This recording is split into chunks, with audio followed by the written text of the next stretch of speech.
Selamat kembali ke siaran podcast Kerinduan Segala Zaman oleh Ellen G. White. Siaran podcast ini dibawakan kepada anda oleh Unit Roh Nubuat Northern Sabah Mission. Berikut adalah bacaan untuk minggu ini yang datang dari bab 12, Kerinduan Segala Zaman yang bertajuk Pencobaan. Yesus yang penuh dengan Roh Kudus kembali dari Sungai Yordan, lalu dibawa oleh Roh Kudus ke padang gurun. Ucapan Markus masih lebih tegas lagi. Katanya, segera sesudah itu Roh memimpin dia ke padang gurun. Di padang gurun itu ia tinggal 40 hari lamanya, dicobai oleh iblis. Ia berada di sana di antara binatang-binatang liar. Selama di situ ia tidak makan apa-apa. Ketika Yesus dibawa ke padang belantara untuk digoda, ia dibawa oleh Roh Allah. Ia tidak mengundang penggodaan. Ia pergi ke padang belantara untuk mengasingkan diri, untuk merenungkan tugas serta pekerjaannya. Oleh puasa dan doa, ia harus mempersiapkan dirinya untuk jalan berlumuran darah yang mesti ditempuhnya. Tetapi setan mengetahui bahwa juru selamat telah pergi ke padang belantara, dan pikirnya inilah saat yang terbaik untuk menghampiri dia. Nasib besar dunia ini dipertaruhkan dalam perjuangan antara raja terang dan pemimpin kerajaan kegelapan. Setelah menggoda manusia kepada dosa, setan mengaku dunia ini sebagai miliknya, serta menyebut dirinya raja dunia ini. Setelah menyesuaikan bapa dan ibu kita, manusia dengan sifat-sifatnya sendiri, ia bermaksud hendak mendirikan kerajaannya di dunia ini. Ia mengatakan bahwa manusia telah memilih dia sebagai rajanya. Oleh pengendaliannya atas manusia, ia memegang kekuasaan atas dunia ini. Kristus telah datang hendak membuktikan bahwa pengakuan setan itu tidak benar adanya. Sebagai anak manusia, Kristus akan bersikap setia kepada Allah. Demikianlah akan ditunjukkan bahwa setan belum memperoleh kekuasaan yang sepenuhnya atas umat manusia, dan bahwa pengakuan haknya atas dunia ini palsu adanya. Semua orang yang mengingini kelepasan dari kuasanya akan dibebaskan. Kerajaan yang telah dihilangkan oleh Adam karena dosa akan dipulihkan. Sejak pengumuman kepada ular di Taman Eden dahulu kala, aku akan mengadakan permusuhan antara engkau dan perempuan ini, antara keturunanmu dan keturunannya. Kejadian 3 ayat 15. Setan telah mengetahui bahwa ia tidak berkuasa penuh atas dunia ini. Ada kelihatan di dalam manusia bekerjanya kuasa yang menentang kekuasaannya. Dengan perhatian yang besar, diperhatikannya korban-korban yang dipersembahkan oleh Adam dan anak-anaknya. Di dalam upacara-upacara ini, ia melihat suatu lambang hubungan antara bumi dan surga. Ia bertindak untuk memutuskan hubungan ini. Ia salah melukiskan tentang Allah serta salah menafsirkan upacara-upacara yang menunjuk kepada juru selamat itu. Manusia dituntun untuk takut akan Allah selaku pribadi yang suka melihat kebinasaan mereka. Korban yang sebenarnya harus menyatakan kasihnya itu dipersembahkan hanya untuk memadamkan murkanya. Setan membangkitkan nafsu manusia supaya dapat memperkokoh kekuasaannya atas mereka itu. Ketika sabda Allah yang tertulis diberikan, setan mempelajari nubuatan-nubuatan tentang kedatangan juru selamat. Dari generasi kepada generasi berikut, ia bekerja untuk membutakan orang terhadap segala nubuatan ini, supaya mereka menolak Kristus pada kedatangannya. Pada kelahiran Yesus, setan tahu bahwa seorang telah datang dengan tugas ilahi untuk menggugat kekuasaannya. Ia gemetar ketika mendengar kabar malaikat yang menyaksikan kekuasaan raja yang baru lahir itu. Setan tahu betul kedudukan Kristus di surga sebagai kekasih Bapa. Perihal anak Allah harus datang ke dunia ini selaku seorang manusia memenuhi dia dengan keheranan dan ketakutan. Ia tidak sanggup menduga rahasia korban yang besar ini. Jiwanya yang mementingkan diri itu tidak dapat mengerti kasih serupa itu bagi umat yang terperdaya itu. Kemuliaan dan damai surga serta kegirangan persekutuan dengan Allah dipahami oleh manusia dengan samar-samar saja. Akan tetapi semuanya itu diketahui benar oleh Lucifer, kerubium yang menaungi itu. Semenjak ia kehilangan surga, ia telah bertekad untuk membalas dendam oleh menyebabkan orang-orang lain turut dalam kejatuhannya. Hal ini akan diusahakannya oleh membuat mereka menaruh nilai rendah atas perkara-perkara surgawi, serta menaruh hati kepada perkara-perkara duniawi. Bukanlah tanpa rintangan Panglima Surga itu akan menarik jiwa-jiwa manusia ke dalam kerajaannya. Sejak ia masih bayi di Bethlehem, ia terus-menerus diserang oleh si jahat itu. Peta Allah nyata di dalam Kristus, maka dalam segala majelis setan diambil ketetapan bahwa ia harus dikalahkan. Tiada seorang pun yang pernah lahir di dunia ini terlepas dari kuasa penipu itu. Tentara Perserikatan Kejahatan disuruh mengikuti jejaknya untuk mengadakan peperangan melawan dia, dan kalau mungkin untuk mengalahkan dia. Ketika Juru Selamat dibaptiskan, setan turut menyaksikannya. Ia melihat kemuliaan Bapa menaungi anaknya itu. Ia mendengar suara Yahweh menyaksikan keilahian Yesus. Sejak dosa Adam, umat manusia telah terputus dari persekutuan langsung dengan Allah. Hubungan di antara surga dan dunia telah terjadi oleh Kristus. Akan tetapi kini karena Yesus sudah datang dalam daging yang serupa dengan daging yang dikuasai dosa karena dosa, Roma 8 ayat 3, Bapa sendiri bersabda, "Dahulu ia telah berhubungan dengan manusia dengan perantaraan Kristus. Kini ia berhubungan dengan manusia di dalam Kristus." Setan telah mengharap bahwa kebencian Allah terhadap kejahatan akan membawa perpisahan yang kekal antara surga dan bumi. Tetapi sekarang jelaslah bahwa hubungan antara Allah dan manusia telah dipulihkan kembali. Setan melihat bahwa ia mesti mengalahkan atau dikalahkan. Persoalan yang menyangkut perjuangan itu meliputi terlalu banyak perkara untuk dipercayakan kepada malaikat-malaikat serikatnya. Ia mesti secara pribadi melangsungkan peperangan itu.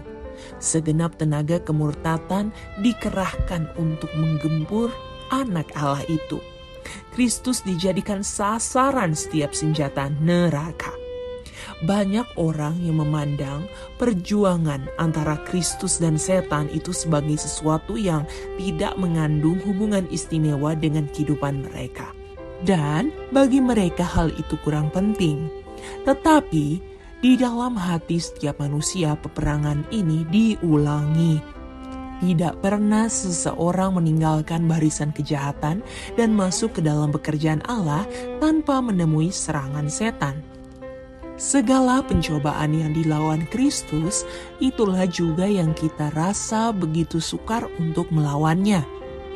Pencobaan itu dikerahkan kepadanya dengan derajat yang sama kuatnya, sebagaimana keadaan tabiatnya jauh lebih tinggi daripada kepribadian kita.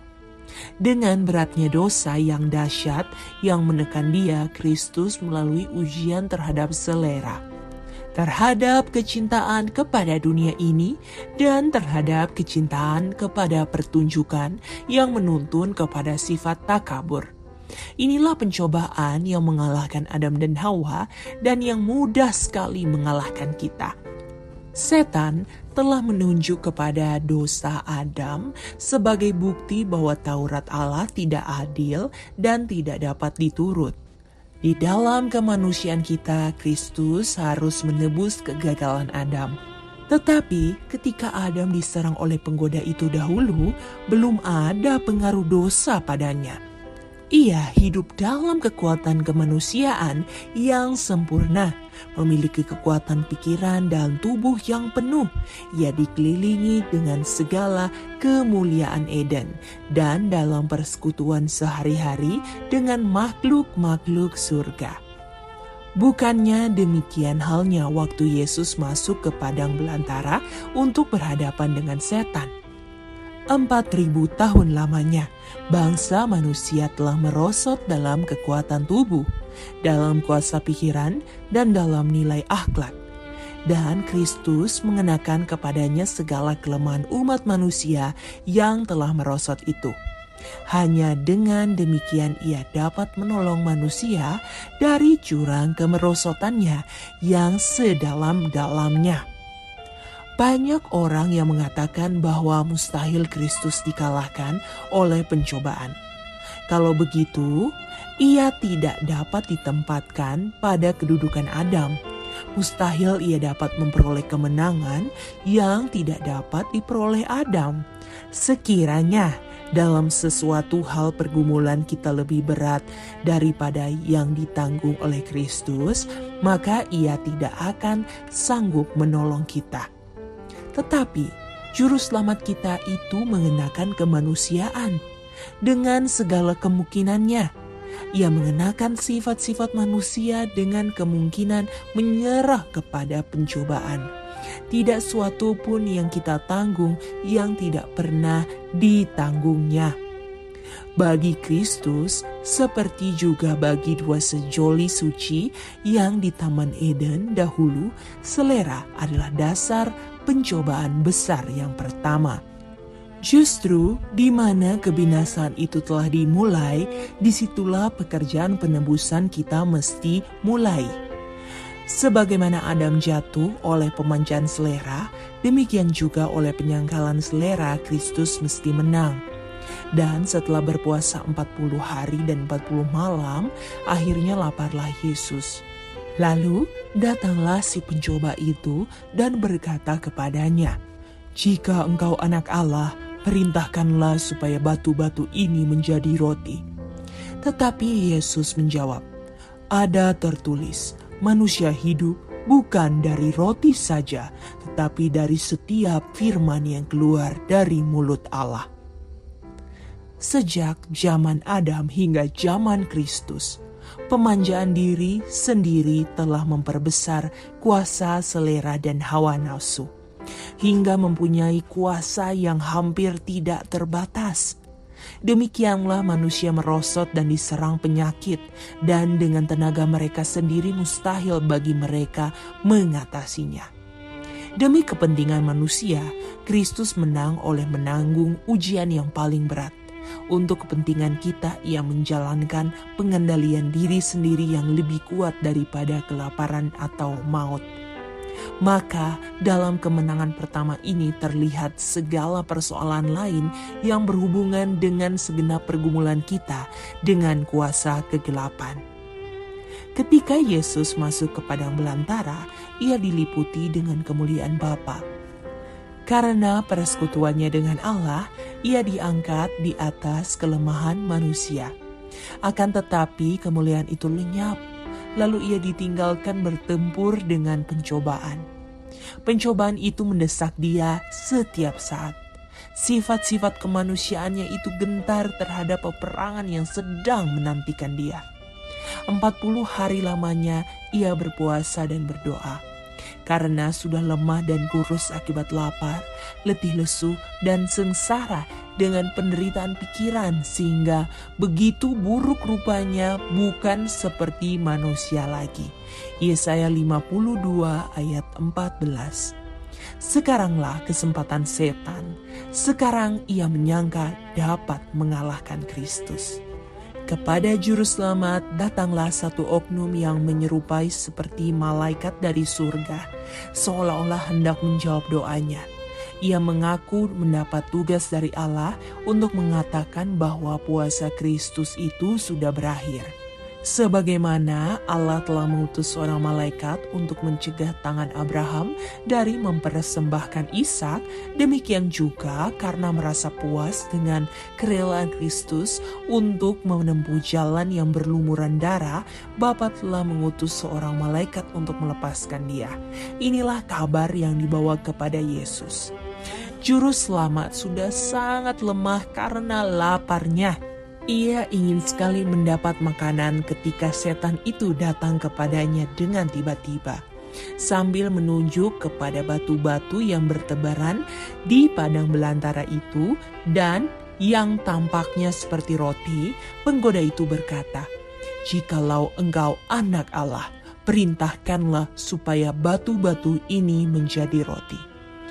Walaupun ia nampak seperti seorang malaikat terang, ucapan yang pertama ini mengkhianati pribadinya, "Jikalau engkau anak Allah." Disinilah sindiran yang mengandung rasa tidak percaya. Sekiranya Yesus melakukan apa yang dianjurkan setan, sudah pasti hal itu berarti penerimaan akan kebimbangan itu. Penggoda itu merencanakan untuk mengalahkan Kristus dengan menggunakan cara yang berhasil, seperti ketika ia menggoda bangsa manusia pada mula pertama. Betapa liciknya setan telah mendekati Hawa di Taman Eden. Tentulah Allah berfirman, "Semua pohon dalam taman ini jangan kamu makan buahnya, bukan?" Kejadian 3 ayat 1.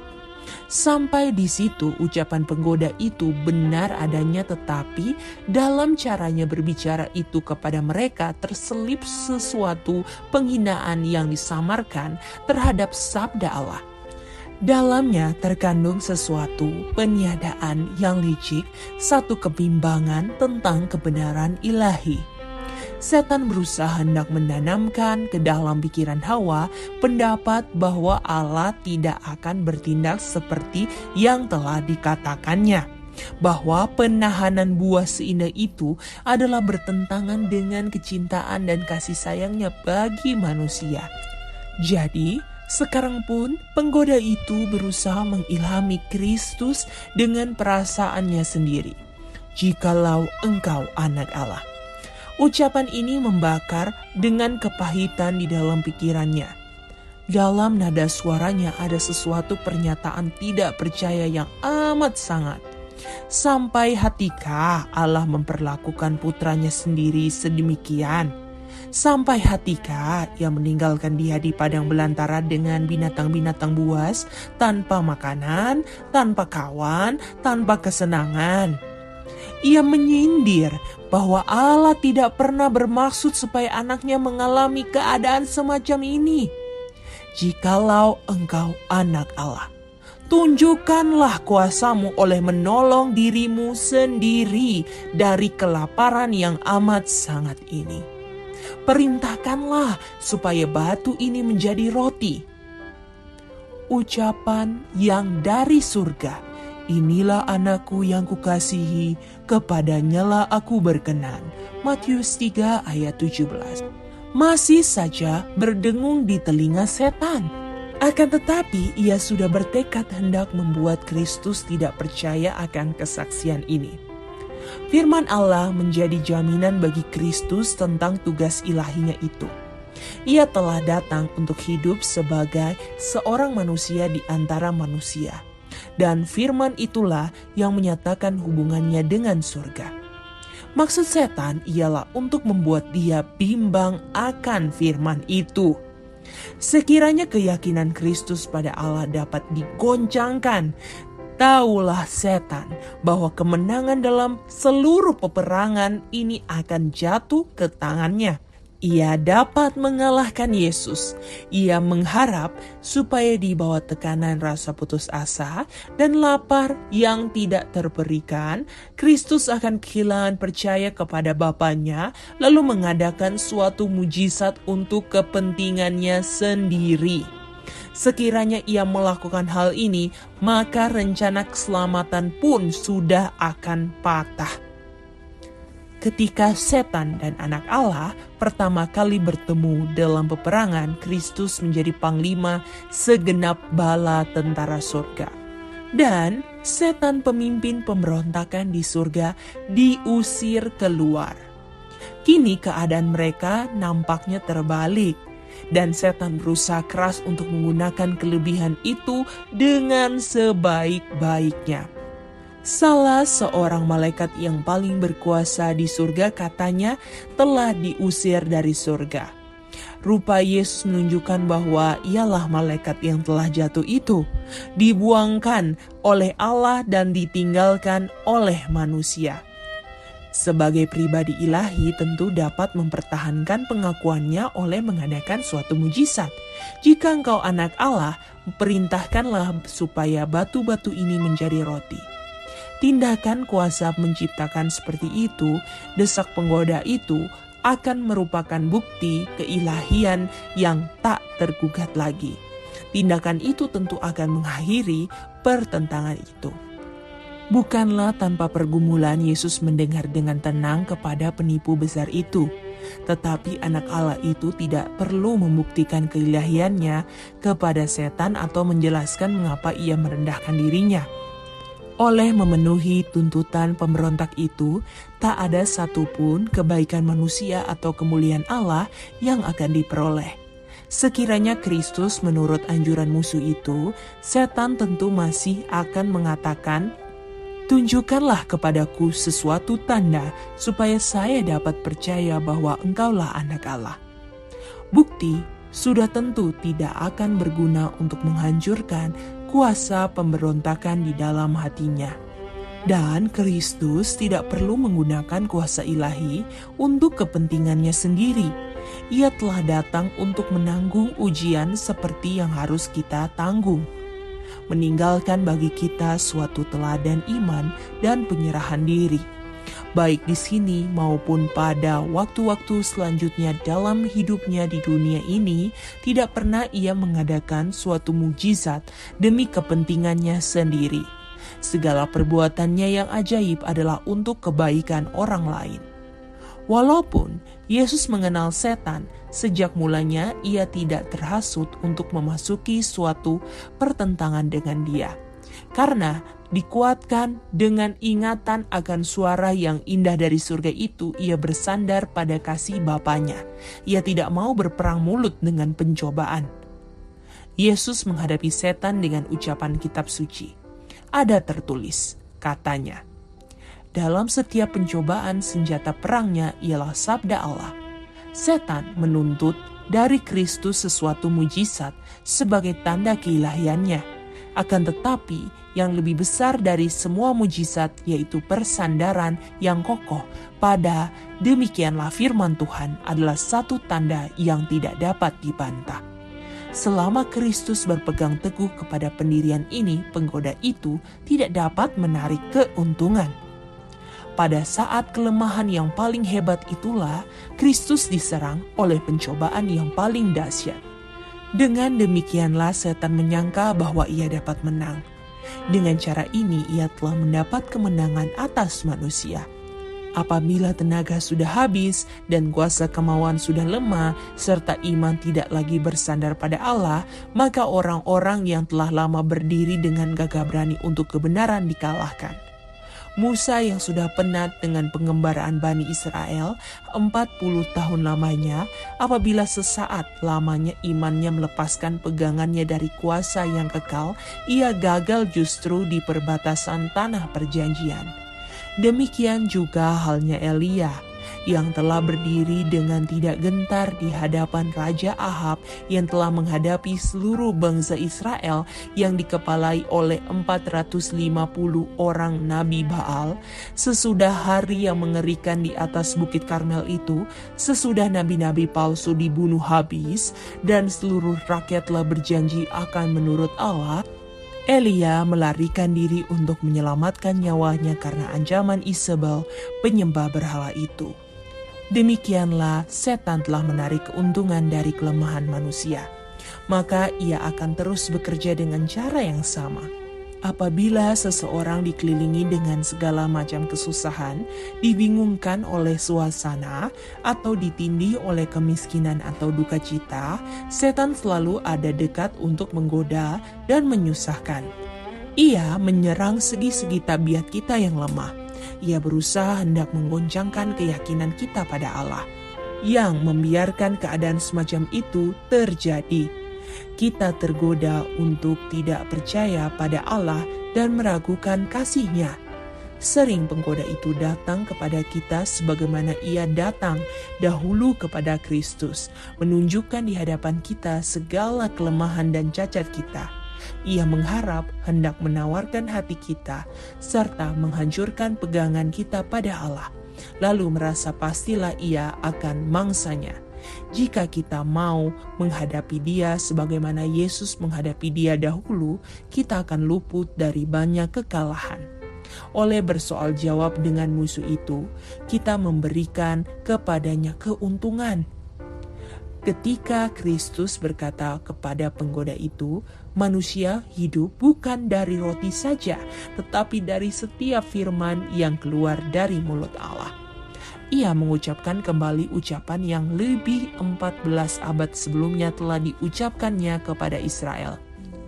Ingatlah kepada seluruh perjalanan yang kau lakukan atas kehendak Tuhan Allahmu di padang gurun selama 40 tahun ini. Jadi ia merendahkan hatimu, membiarkan engkau lapar dan memberi engkau makan mana yang tidak kau kenal dan yang juga tidak dikenal oleh nenek moyangmu, untuk membuat engkau mengerti bahwa manusia hidup bukan dari roti saja, tetapi manusia hidup dari segala yang diucapkan Tuhan. Ulangan 8 ayat 2 dan 3.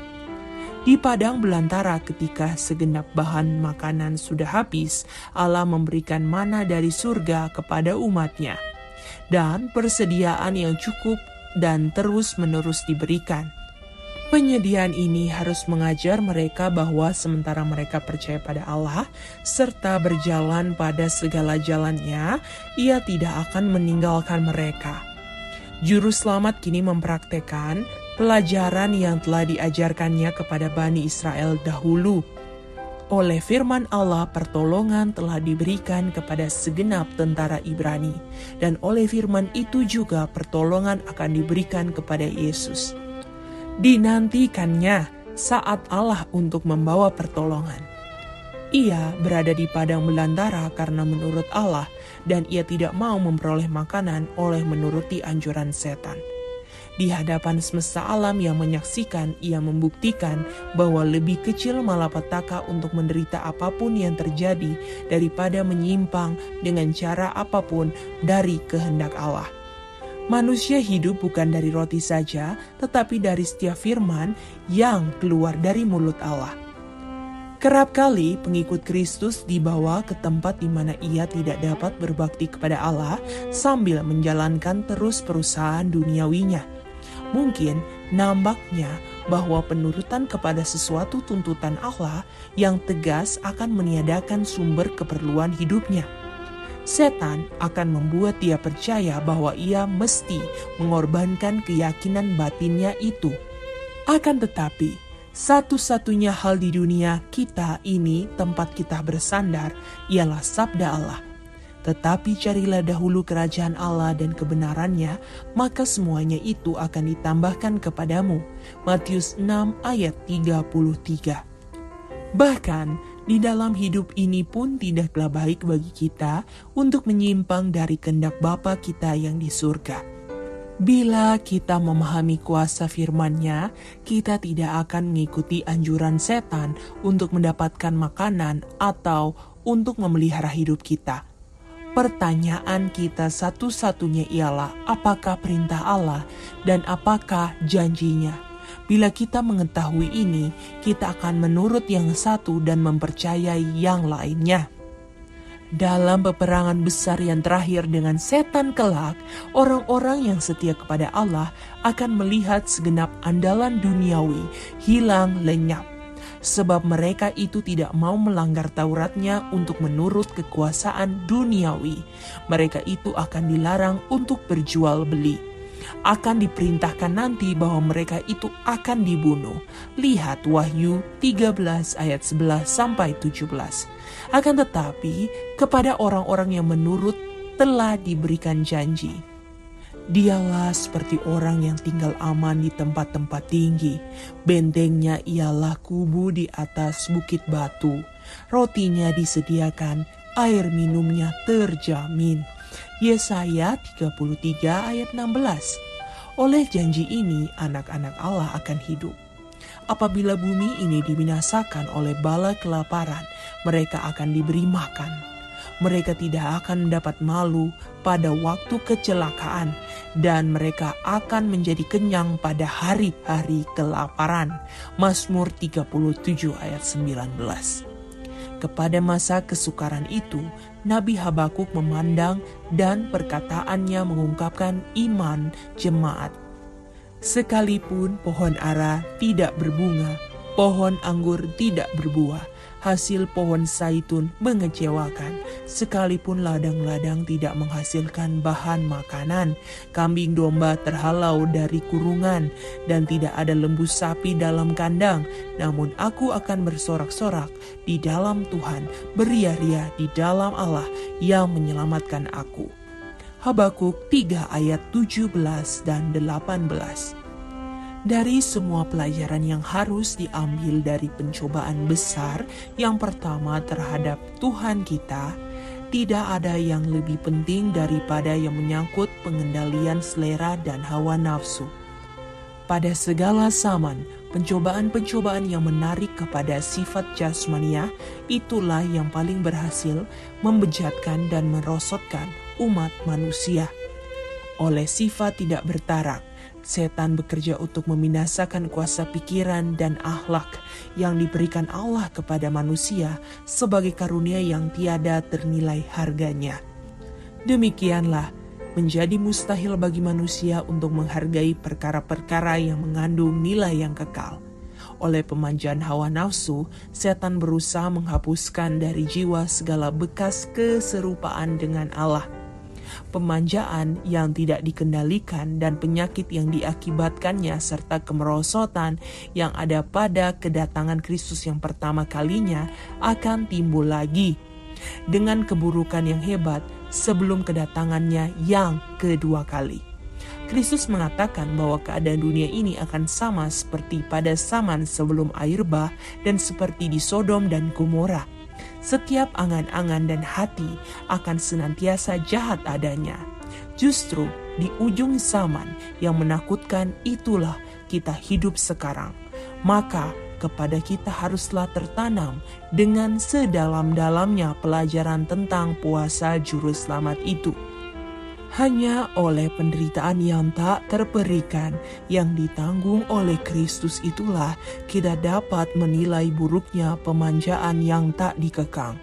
Teladan yang diberikannya menyatakan bahwa satu-satunya harapan kita untuk mendapat hidup kekal ialah untuk menundukkan segala selera dan nafsu kepada kehendak Allah. Dengan tenaga kita sendiri, mustahil bagi kita untuk menyangkal kegelojohan pribadi kita yang telah berdosa. Oleh saluran ini, setan akan mendatangkan pencobaan ke atas kita. Kristus tahu bahwa musuh itu akan datang kepada setiap manusia untuk mengambil keuntungan dari kelemahan warisan, dan oleh sindiran-sindirannya yang palsu hendak menjerat semua orang yang imannya tidak pada Allah. maka melalui jalan yang mesti dijalani manusia, Tuhan kita telah menyediakan jalan bagi kita untuk menang. Tuhan tidak menghendaki kita harus ditaruh dalam keadaan yang merugikan dalam peperangan melawan setan. Ia tidak mau kita ditakut-takuti dan ditawarkan hati oleh serangan ular itu. Kuatkanlah hatimu, katanya, aku telah mengalahkan dunia. Yohanes 16 ayat 33. Biarlah ia yang bergumul melawan kuasa nafsu makan memandang kepada juru selamat di padang belantara pencobaan. Pandanglah dia dalam penderitaan di kayu salib ketika ia berseru, "Aku haus." Ia telah menanggung segala sesuatu yang mungkin kita tanggung. Kemenangannya adalah kemenangan kita. Yesus bersandar pada akal budi dan kekuatan Bapanya yang di surga. Ia berkata, "Tetapi Tuhan Allah menolong aku, sebab itu aku tidak mendapat noda. Aku tahu bahwa aku tidak akan mendapat malu. Sesungguhnya Tuhan Allah menolong aku." Sambil menunjuk kepada teladannya sendiri, ia berkata kepada kita, "Siapa di antara kamu yang takut akan Tuhan? Jika ia hidup dalam kegelapan dan tidak ada cahaya bersinar baginya, baiklah ia percaya kepada nama Tuhan dan bersandar kepada Allahnya." Yesaya 50 ayat 7-10. Penguasa dunia ini datang, kata Yesus, dan ia tidak berkuasa sedikit pun di atas diriku. Yohanes 14 ayat 30. Di dalam dia tidak ada sesuatu yang menyambut penyesatan setan. Ia tidak menyetujui dosa. Sedikit pun ia tidak memikirkan hendak menyerah kepada pencobaan. Demikian juga halnya dengan kita. Kemanusiaan Kristus dipersatukan dengan keilahian. Ia dilayakan untuk pergumulan itu oleh tinggalnya Roh Kudus di dalam hatinya. Dan ia datang untuk membuat kita mengalami bagian dalam sifat-sifat ilahi itu. Selama kita dipersatukan dengan Dia oleh iman, dosa tidak lagi menguasai kita. Allah mengulurkan tangannya hendak mencapai tangan iman kita agar kita berpegang teguh kepada keilahian Kristus supaya kita dapat mencapai kesempurnaan tabiat. Dan bagaimana ini dilaksanakan? Kristus telah menunjukkan kepada kita dengan alat apakah ia menang dalam peperangan melawan setan oleh firman Allah. Hanya dengan firman itulah ia dapat melawan pencobaan. Ada tertulis, katanya, dan kepada kita dikaruniakan janji-janji yang berharga dan yang sangat besar supaya olehnya kamu boleh mengambil bagian dalam kodrat ilahi dan luput dari hawa nafsu duniawi yang membinasakan dunia. 2 Petrus 1 ayat 4. Setiap janji dalam firman Allah adalah milik kita. Dari setiap firman yang keluar dari mulut Allah, kita harus hidup. Apabila diserang oleh pencobaan, janganlah memandang pada keadaan atau kelemahan diri sendiri, melainkan pada kuasa firman itu. Segenap kekuatannya adalah milikmu. Segala pesanmu, kata pengarang Mazmur.